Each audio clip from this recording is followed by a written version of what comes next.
एक समय की बात है। एक छोटे से गांव में एक प्यारी सी बच्ची रहती थी जिसका नाम मोती था।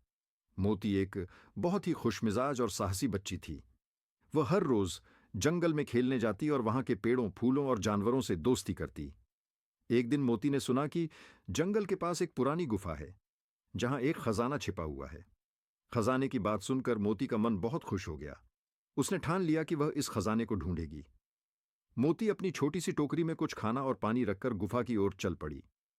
रास्ते में उसने अपने दोस्त बंदर पिंकू से कहा, पिंकू, मैं खजाना ढूंढने जा रही हूं, तुम मेरे साथ चलोगे?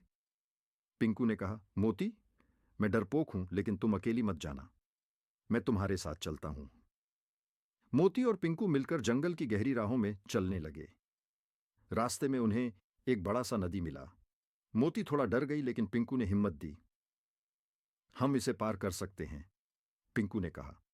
फिर मोती ने अपनी टोकरी को पिंकू को दिया और नदी के पार जाने के लिए एक बड़े पत्थर पर कूद पड़ी। वह पानी में हल्के से छलांग लगाकर दूसरी ओर पहुंच गई।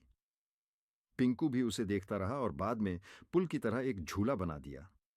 दूसरी ओर पहुंचने के बाद दोनों ने गुफा की खोज शुरू की। थोड़ी देर में उन्होंने गुफा का मुंह देखा जो बिल्कुल अंधेरा था।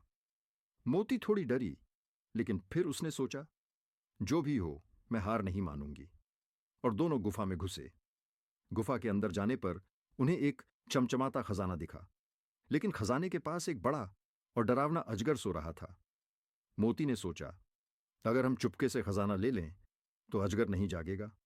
फिर मोती और पिंकू ने धीरे धीरे खजाने को उठाया और बहुत ध्यान से बाहर की ओर चलने लगे।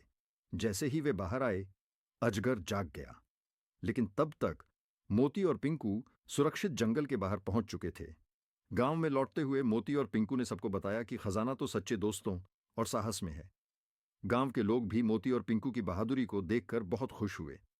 अब मोती जान गई थी कि असली खजाना दोस्ती और हिम्मत में छिपा होता है, और वह हमेशा अपने दोस्तों के साथ मिलकर नए साहसिक काम करती रही।